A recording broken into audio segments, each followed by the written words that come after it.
ओम श्री सद्गुरुदेव भगवान की जय। बोलो जय सिया राम, जय जय सिया राम। दीन दयाल बिरद संभारी, हरहु नाथ मम संकट भारी। बोलिए श्री सद्गुरुदेव भगवान की जय। राजा रामचंद्र भगवान की जय। ओम नमः पार्वती पतये हर हर महादेव। सज्जनों, हर कार्य करते हुए, हर नौकरी करते हुए सभी व्यक्ति को एक और नौकरी ज्वाइन करना चाहिए। बड़ा ही सुंदर भजन है, उसका अर्थ आप लोगों को हम बताएंगे। क्योंकि वास्तविक नौकरी यही है।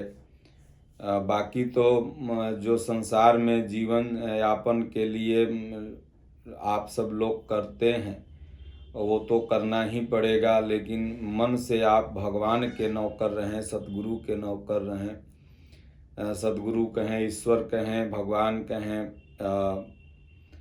गॉड कहें, कुछ भी कहें, पर्यायवाची शब्द हैं, पीर कहें, पैगंबर कहें।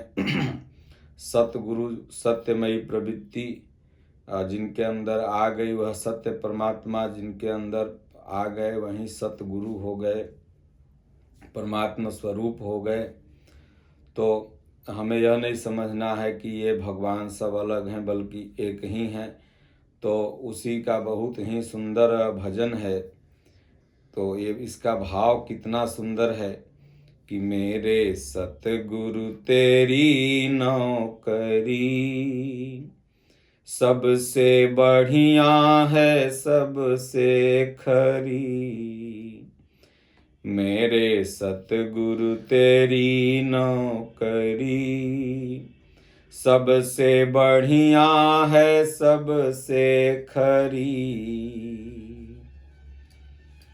खुश नसीबी का जब गुल खिला, तब कहीं जाके ये दर मिला। हो गई अब तो रहमत तेरी, हो गई अब तो रहमत तेरी। मेरे सतगुरु तेरी नौकरी, सबसे बढ़िया है सबसे खरी। मैं नहीं था किसी काम का, ले सहारा तेरे नाम का। मैं नहीं था किसी काम का, ले सहारा तेरे नाम का। बन गई अब तो बिगड़ी मेरी, मेरे सतगुरु तेरी नौकरी। सबसे बढ़िया है सबसे खरी। जब से तेरा गुलाम हो गया, तब से मेरा भी नाम हो गया। जब से तेरा गुलाम हो गया, तब से मेरा भी नाम हो गया। वरना औकात क्या थी मेरी, वरना औकात क्या थी मेरी। मेरे सतगुरु तेरी नौकरी, सबसे बढ़िया है सबसे खरी। सबसे बढ़िया है सबसे खरी। मेरी तनख्वाह भी कुछ कम नहीं, कुछ मिले ना मिले गम नहीं, मेरी तनख्वाह भी कुछ कम नहीं। कुछ मिले ना मिले गम नहीं, ऐसी होगी कहाँ दूसरी, मेरे सतगुरु तेरी नौकरी। सबसे बढ़िया है सबसे खरी, मेरे सतगुरु तेरी नौकरी। एक वियोगी दीवाना हूँ मैं, खाक चरणों की चाहता हूँ मैं। एक वियोगी दीवाना हूँ मैं, खाक चरणों की चाहता हूँ मैं। आखिरी इंतजा है मेरी, मेरे सतगुरु तेरी नौकरी। सबसे बढ़िया है सबसे खरी, मेरे सतगुरु तेरी नौकरी। सबसे बढ़िया है सबसे खरी। नौकरी अगर भगवान की हो, परमात्मा की हो, ईश्वर की हो तो बड़ा सुंदर हो। संसार वालों की नौकरी तो करते करते आदमी कितना जन्म बिता दिया। ऐसी तनख्वाह मिलती है जो यहीं पर रह जाती है सारी तनख्वाह। लेकिन भगवान की जो नौकरी करते हैं, ईश्वर की जो नौकरी करते हैं उन्हें ऐसी तनख्वाह मिलती है जो साथ लेके जाते हैं उस मजदूरी को। अब सोचो अच्छी किसकी नौकरी है, जो साथ में तनख्वाह जाए वो न। अब मान लो कि आप किसी के यहाँ महीना नौकरी करो और जो पैसा मिले वो मालिक के यहाँ रह जाए तो फिर आपको कोई फायदा। तो उसी तरह जो भी संसार में नौकरी आप करते हैं उससे आय व्यय की व्यवस्था, घर परिवार चलता है, ये घर परिवार तक ही सीमित है। तो इसलिए सुबह शाम भगवान की भी नौकरी ज्वाइन करना है। पूज्य गुरुदेव भगवान हमारे कहते हैं कि कुछ भी करते रहो लेकिन सुबह शाम 10 मिनट भजन जरूर करो, राम राम जरूर जपो, भगवान का नौकर जरूर बनो। आश्रम में जाओ, मंदिर में जाओ, और आश्रम मंदिर नहीं है बगल में तो माता पिता का ही गोड़ दबाओ, गुरुजनों का आदर भाव रखो। 10-20 मिनट जरूर भगवान की विधि विधान से नौकर बनो प्रतिदिन। तो ये सबसे बढ़िया भी है और सबसे खरी भी है। नंदा नाई का नाम आप लोगों ने सुना होगा। नंदा नाई दुर्योधन का साज सज्जा का काम करता था, सजाता था। राजा महाराजा युवराज जैसे आज भी तमाम बड़े बड़े उद्योगपति हैं या राजनेता हैं, उनके बच्चों को सजाने वाला संवारने वाला लोग रहता है, उसी तरह दुर्योधन राजा था। तो नंदा नाई डेली साज सज्जा, हाथ पैर दबाना इत्यादि सब करता था, लेकिन संतों का भक्त था, महापुरुषों में श्रद्धा रखता था। तो इसी क्रम में एक दिन वो ड्यूटी जा ही रहा था कि महात्माओं की टोली उधर से आ रही थी। तो महात्माओं की टोली देखा तो सीताराम बाबा बोला, जो महात्मा के भक्त होते हैं संतों के वो देखेंगे तो प्रणाम करेंगे, आशीर्वाद लेंगे, और जो दुष्ट प्रवृत्ति के लोग होते हैं वो लोग प्रणाम नहीं करेंगे, ऊपर से कुछ व्यंग्यात्मक शब्द भी बोलेंगे आचार्यों को, संतों को, कथावाचकों को, महात्माओं को देख के। तो खैर वो उनकी जाने, लेकिन जो भक्त होते हैं वो सदैव इस तरह से करते हैं। तो नंदा ने प्रणाम किया, बोले महात्मन कोई सेवा। तो महात्माओं ने कहा देखो भाई आज पंगत तुम्हारे यहाँ होगी। बोला मेरा अहो भाग्य। कि संतों को पंगत कराने का अवसर मिलेगा। अब इतना ईश्वर भक्ति में तल्लीन हो गया संत सेवा में कि उसे ये याद नहीं रहा कि हमें ड्यूटी भी जाना है। कभी कभी आपके साथ होता है, कुछ काम आप करने लगते हैं, तल्लीनता इतनी हो जाती है कि करना था दूसरा काम कर दिए, दूसरा काम करने के बाद पता चलता है अरे हमको तो ये करना था। तो इतना वो तन्मय ढंग से सेवा महात्माओं की करने लगा। भोजन बनाया, पत्नी उसकी बनाई और खिलाया पिलाया, हाथ धुलाते 3 बज गया। विदा उदा करके दंडवत किया, बोले महाराज जाओ आप लोग। और तब याद पड़ा, अरे बाप रे, हम तो जा रहे थे। नंदा नाई को याद पड़ा कि हम जा रहे थे दुर्योधन के सेवा करने। आज महात्मा लोगों के चक्कर में पड़ गए। आज तो दुर्योधन मृत्यु दंड से कम तो देगा नहीं, क्योंकि आज इससे कम सजा तो उसने दिया नहीं। इधर भगवान ने देखा कि मेरा भक्त आज मर जाएगा। तो जब ये भगवान की सेवा इधर कर रहा था संतों की, नंदा नाई तो भगवान कृष्ण का अनन्य भक्त था। भगवान कृष्ण नंदा नाई का रूप बना के चले गए।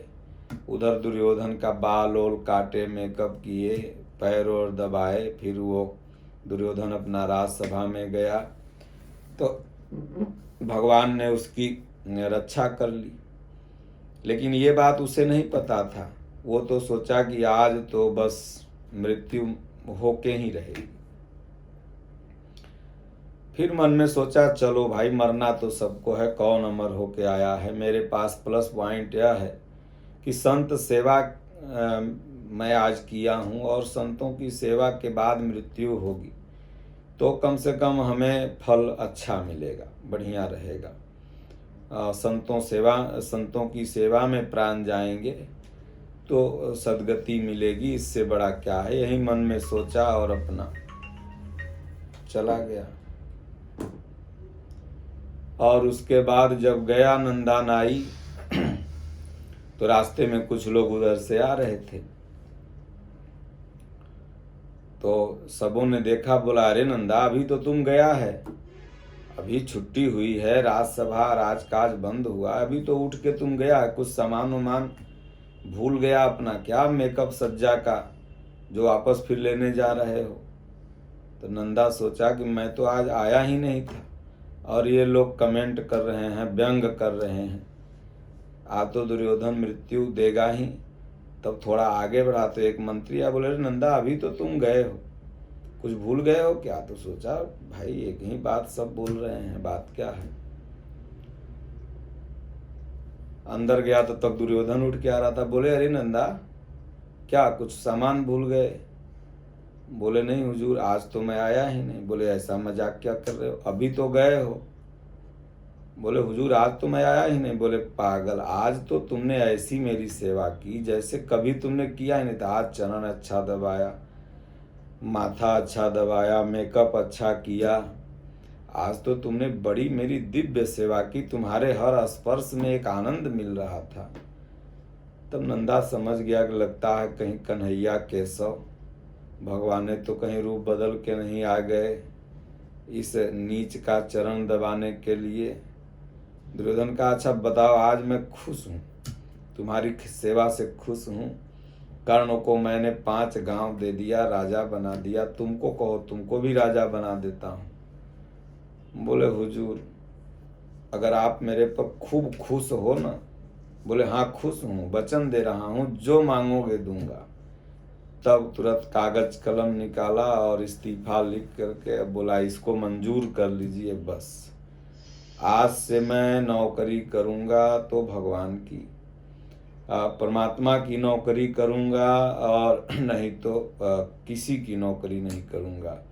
क्योंकि मेरे चलते मेरे नीच के प्राण को बचाने के लिए आपके चरण को मेरे भगवान को दबाना पड़ा, मेरे प्राण को बचाने के लिए मेरे कन्हैया को कष्ट करना पड़ा। तो इसलिए अब मैं नौकरी करूँगा तो ठाकुर जी की, भगवान की, परमात्मा की, सतगुरु की, और मंजूर कर लो। तब दुर्योधन वचन में हार गया था, उसने कहा ठीक है जाओ।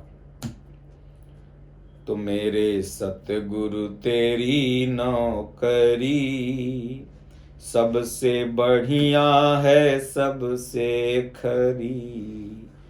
सबसे बढ़िया नौकरी अगर भगवान की मिल जाए, भगवान माया से छुड़ा लें, तो बहुत बड़भागी हो। सांड के तरह घूमते रहो, भगवान का मंदिर जहाँ मिले भजन करते रहो, सेवा करते रहो, नहीं तो ओखरी में कुटाते रहोगे बैल के तरह।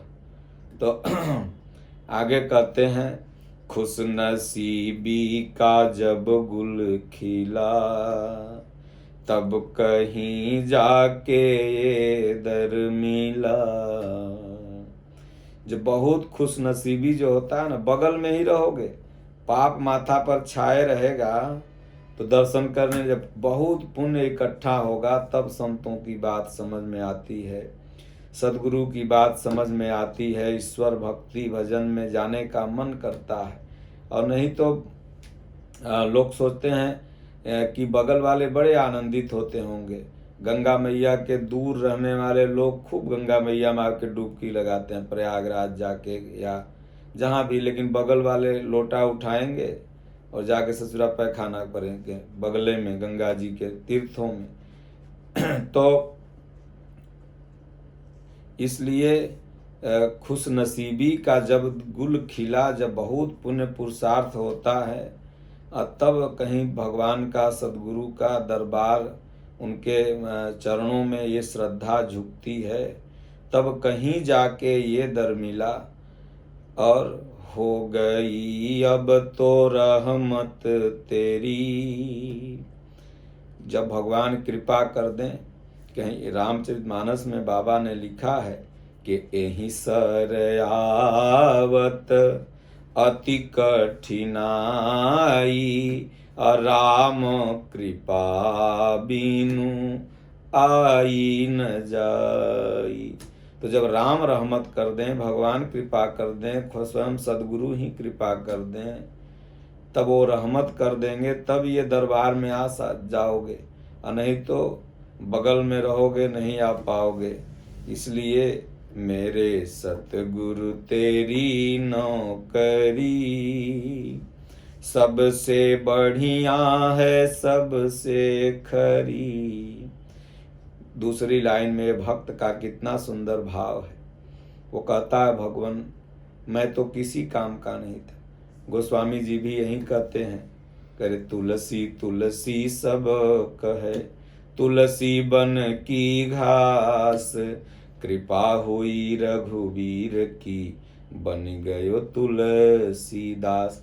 ये जो भी महापुरुष होते हैं, जो भी भक्त होते हैं ना, वो अपनी बड़ाई कभी भी नहीं करते, क्योंकि वो जानते हैं कि मैं कुछ भी नहीं था, जो हूँ भगवान की कृपा से, परमात्मा की कृपा से, सदगुरु की कृपा से हूँ। तो इसके पहले मैं क्या था, सूरदास जी की लोग खूब आरती उतारे, तो सूरदास कहें, भैया हम 4 घंटा से साधु हैं। आँख फोड़ले के पहले हम क्या थे, कोठा पर जाते थे। तो लोग ज़्यादा आरती मत उतारो, मैं 4 घंटा का साधु हूँ। तो मैं क्या हूँ, नहीं हूँ, वो मुझसे ज़्यादा कौन मुझको जान रहा है। इसलिए हे प्रभु, आपकी रहमत हो गई, आपकी कृपा हो गई। मैं नहीं था किसी काम का, मैं किसी काम का नहीं था, लेकिन कब बना, तो लो ले सहारा तेरे नाम का। इसलिए नाम जप, चलते फिरते उठते बैठते ओम ओम, अगर राम राम जपते हैं तो राम राम, भगवान का नाम का सहारा ले लोगे ना, तो यही नैया है, यही नौका है, नाम ही नौका है। और इसी नौका पर बैठ करके भवसागर से पार चल जाओगे। तो मैं नहीं था किसी काम का, ले सहारा तेरे नाम का, बन गई अब तो बिगड़ी मेरी। जब भगवान के शरण में चल जाओगे ना, तब जन्म जन्म की बिगड़ी बनेगी, नहीं तो फिर 84 लाख योनि रिजर्व है, बिगड़ा ही है, और बिगड़ते चला जाएगा, और बिगड़ते चला जाएगा। इसलिए बिगड़ी बनाना है। तमाम लोग जाते हैं भगवान के दर पर, तीर्थों में, मंदिरों में बिगड़ी बनाने के लिए, लेकिन उसमें से 99% लोग कौन बिगड़ी बनाते हैं? तो बिजनेस ठीक हो जाए, गोड़ में दर्द है ठीक हो जाए, बिगड़ी बन जाए प्रभु, बेटवा सुधर जाए प्रभु ही बिगड़ी बन जाए। इस सांसारिक बिगड़ी बनाने जाते हैं, और ये तो बिगड़ी आज बनेगी ससुरी, कल फिर बिगड़ जाएगी। मोबाइल है, ये घर है द्वार, एक दिन बन गया, खूब भगवान से मांग लिया, फिर बिगड़ जाएगा, फिर बनेगा, फिर बिगड़ जाएगा। लेकिन बिगड़ना और बनना लगा रहेगा। लेकिन बिगड़ी अगर वास्तविक बनाना है तो कहो भगवान अपने शरण में ले लो। और ये बार बार जो बिगड़ी जा रही है, बनी जा रही है, तो जब एक बार बन जाएगी तो फिर कभी बिगड़ेगी ही नहीं। जब भगवान का शरण सानिध्य मिल गया, उनकी भक्ति मांग ली, तो ध्रुव की बन गई, प्रहलाद की बन गई, अमीरा की बन गई, मजीरा बजाए। राम नाम नदिया सुगम बही जाए, ओमा कोई कोई नहाए। तो इसलिए बनाना है, तो जब भगवान की कृपा हो जाए तो बिगड़ी बन जाएगी। तो मेरे सतगुरु तेरी नौकरी, सबसे बढ़िया है सबसे खरी। आगे की लाइन है बहुत ही सुंदर कि जब से तेरा गुलाम हो गया, तब से मेरा भी नाम हो गया। भगवान मुझे कौन जानता था, लेकिन आपका गुलाम, अगर गुलाम बनना है तो भगवान का गुलाम बन जाओ। कोई धन का गुलाम बनता है, कोई नशा का गुलाम बनता है, कोई बुरी आदतों का गुलाम बनता है, कोई बीवी का गुलाम बन जाता है, कोई बेटा का गुलाम बन जाता है। लेकिन अगर गुलामी करनी है, नौकरी करनी है, तो भगवान का गुलाम बनो। भारत 1000 वर्ष तक गुलाम रहा, अंग्रेजों का गुलाम रहा, मुगलों का गुलाम रहा, और आज भी तमाम वैचारिक मतभेदों का गुलाम है। इसलिए गुलामी से आज़ादी अगर पानी है, बाहरी या आंतरिक, तो गीता पढ़ो, बाहरी भी आज़ादी मिल जाएगी, और आंतरिक आज़ादी जो विकारों की गुलामी हो रही है ये भी छूट जाएगी, और फिर वास्तविक गुलामी मिल जाएगी। सद्गुरु का शरण सानिध्य, महापुरुष के इशारे पर जब साधक चलने लगा, जब भजन चिंतन करने लगोगे, पूज्य गुरुदेव भगवान कहा करते हैं कि भगवान 95% हृदय से बताते हैं। जब उनका गुलाम हो जाओगे तो 95% हृदय से बताएंगे, 5% बाहर से बताएंगे, उठाने लगेंगे, बैठाने लगेंगे, बताने लगेंगे। तो ये उनका जब गुलाम बनोगे तब, और बाहरी गुलामी तो कहियो नहीं छूटेगी, उनकी कृपा जब होगी तभी छूटेगी। कितनी का 16,000 कन्याओं को गुलाम बना के किसने रखा था बाबा जी, याद है? कृष्ण भगवान ने रखा। कौन था गुलाम? कैद करके ना कन्याओं को भगवान कृष्ण तो छुड़ाए थे। ये सब चीज याद करिए, भागवत में बोलना पड़ता है। 16,108 जब विवाह करिएगा भगवान कृष्ण का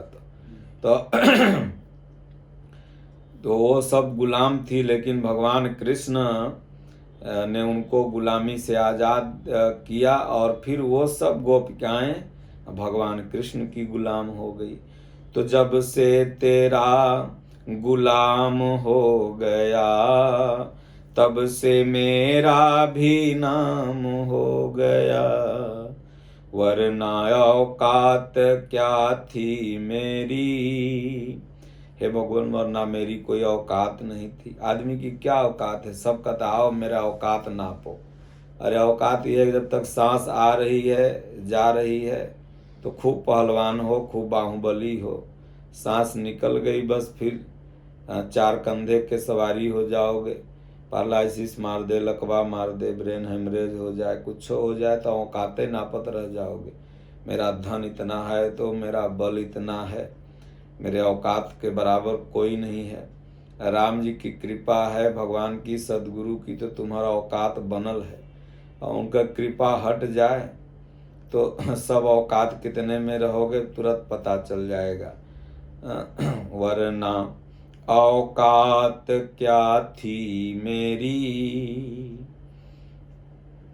मेरे सतगुरु तेरी नौकरी, सबसे बढ़िया है सबसे खरी। एक बहुत गरीब था, उसके यहाँ एक अमीर व्यक्ति ने अपने बेटी का विवाह कर दिया। जब गया, 1 महीना बाद लोग जाते हैं ना बेटी को देखने, तो गरीबी अपना रो रहा था, मेरा औकात कुछ नहीं है, देखिए ये नहीं वो नहीं। तो अमीर जो था लड़की वाला, उसको दया लगी, गया घर से 1 बैलगाड़ी सामान सब भेज दिया और कुछ पैसा भेज दिया, हीरा जवाहरात भेज दिया। अब ये लोग मेहनत करने लगे, मेहनती थे, सब गरीब थे लेकिन मेहनती थे, तो मेहनत करने लगे तो दिन दुना रात चौगुना बढ़ने लगे। तो 10 बीघा वहाँ लिखा लिए, 2 मकान वहाँ हो गया। तो फिर 10 बरस बाद फिर लड़की का बपुआ गया घरे, तो घरे गया तो उस बार जब गया था पहली बार, तो दुखे रोत रोत बेचारा को बिना चाय पिए विदा कर दिया था। और इस बार जब गया 10 साल बाद, तो कहा चलिए वो खेत दिखाते हैं, रोड पर बैनामा किए हैं, वो खेत दिखाते हैं, वो घरवा देख लीजिए, उसमें बहुत सुंदर है, इटालियन वाला टाइल्स लगाए हुए हैं, वो देख लीजिए। और फिर शाम हुआ, बोला जाइए। बोले ससुरा जब अगला बार भी आए तो रोवत रोवत औकात अपन दिखावत दिखावत, चाय नहीं पूछा। इस बार आ रहे हैं तो औकात दिखावत दिखावत फिर भी चाय नहीं पूछा। अरे तुम हमको सामने क्या औकात दिखा रहे हो, हम तुम्हारी है औकात था कि 1 गाड़ी बैलगाड़ी से हम सामान न भेजते थे, 10 बीघा कहाँ से खरीदते। तो हम लोग भगवान को, परमात्मा को, ईश्वर को, दुनिया को अपनी औकात दिखाते हैं। अरे इस साधारण मनुष्य की इतनी ही औकात है कि खाली हाथ आया है और खाली हाथ जाएगा। तो मेरी वरना औकात क्या थी मेरी, मेरे सदगुरु तेरी नौकरी, सबसे बढ़िया है सबसे खरी। अब बहुत से लोग होते हैं ना, तनख्वाह की चिंता ज़्यादा, काम की चिंता कम। लेकिन ये भक्त कहता है नहीं, मुझे तो प्रभु आज क्या नहीं मिला, मेरी तनख्वाह भी कुछ कम नहीं, कुछ मिले ना मिले गम नहीं। भगवान मेरी कुछ तनख्वाह कम नहीं, अरे मेरी तो तनख्वाह इतनी है जितनी कि दुनिया वालों को नहीं मिलती। भगवान श्री राम जब बन जा रहे थे, केवट ने नाव पर चढ़ाया किसी तरह से, जब उधर उतर गए तो भगवान ने सोचा भाई परिश्रम किया, इसको तनख्वाह कुछ भाड़ा दे देते हैं। तो भगवान ने माता सीता की तरफ इशारा किया। माता सीता समझ गई कि प्रभु के पास तो कुछ नहीं है, एगो फूटी कौड़ी नहीं अयोध्या से लेके चले थे। तो माता सीता के पास वहीं मुद्रिका थी हीरे की, सोने की। तो सोचे भाई अब यहाँ इज्जत तो कैसे हूँ बचाना है। माताएं, पहले नारियां भारत में आज भी मुसीबत घर में आती है तो गहना गुड़िया इत्यादि रख के घर की इज्जत बचाती हैं। ये भारतीय परंपरा है और गरीबी अमीरी सबको आती है। तो माता सीता ने वहीं निकाल के भगवान को दिया और भगवान देने लगे केवट।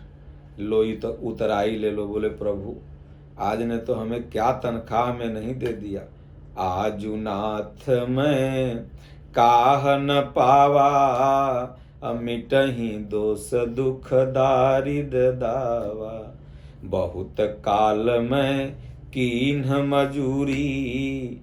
भगवान बहुत काल मैंने मजदूरी किया, लेकिन विधाता ने तो आज मजदूरी दिया है, आज असिला तनख्वाह दिया है। नाव से बहुत उतारा और बहुत ढोया, इसलिए हमें तनख्वाह नहीं चाहिए भगवान, आपने तो वो दे दिया, इतनी बड़ी कृपा कर दी, चरण धुला दिया, कठौता का पानी छिड़कवा दिया, सेवा का मौका दे दिया। अब तो मैं आपका नौकर बन गया हूँ और बस आपकी कृपा बनी रहे, यही तनख्वाह चाहिए।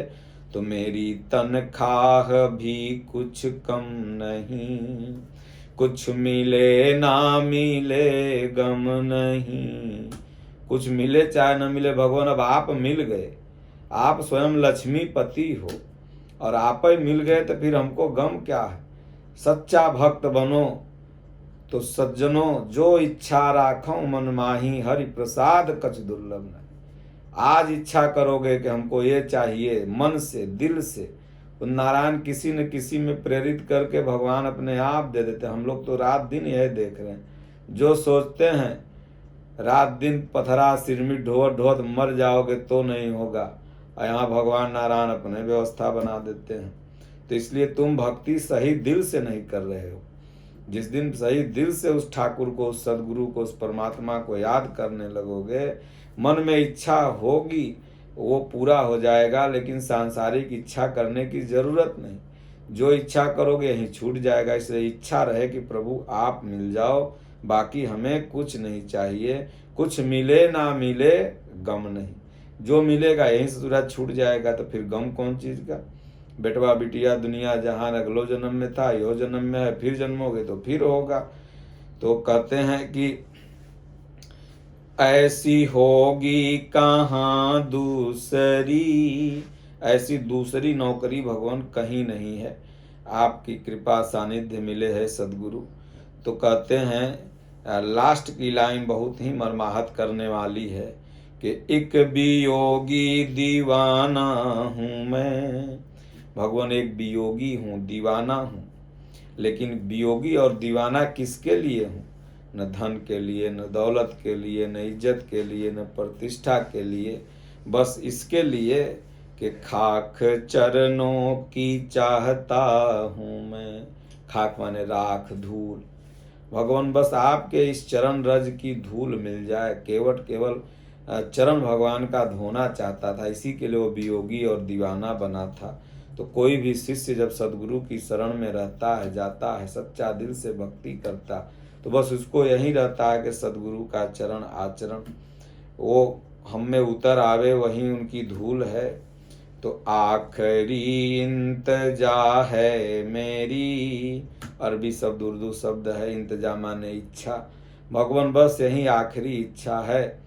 बलि कहता है भगवान और कुछ हमें मत देना, जिस जोनी में मैं जाऊं, जेही जोनी जाऊं कर्म बस। हे भगवान, जिस जोनी में मैं कर्म बस अपने जाऊं, बस आपका श्री चरण कमल मिले और उस चरण कमलों में अनुराग मिले, प्रेम मिले, और हमें कुछ नहीं चाहिए। तो इसलिए आखिरी इंतजा है मेरी, यही मेरी इच्छा है, और दूसरा कुछ नहीं। इसलिए हर शिष्य का, हर साधक का अपने सदगुरु से, अपने भगवान से, अपने इष्ट से यही प्रार्थना रहती है, यही इच्छा रहती है। भगवान जब इस शरीर से प्राण निकलने लगे, एक भजन है ना कि इतना तो करना स्वामी, जब प्राण तन से निकले। प्रभु जब प्राण तन से निकले तो आपका स्वरूप हो, चरण सामने हो, मुरली की धुन हो, बांसुरी हो, और बाकी तो हम लोग कितने बार जन्मे हैं, कितने बार और जन्मेंगे, कितने बार और मरेंगे।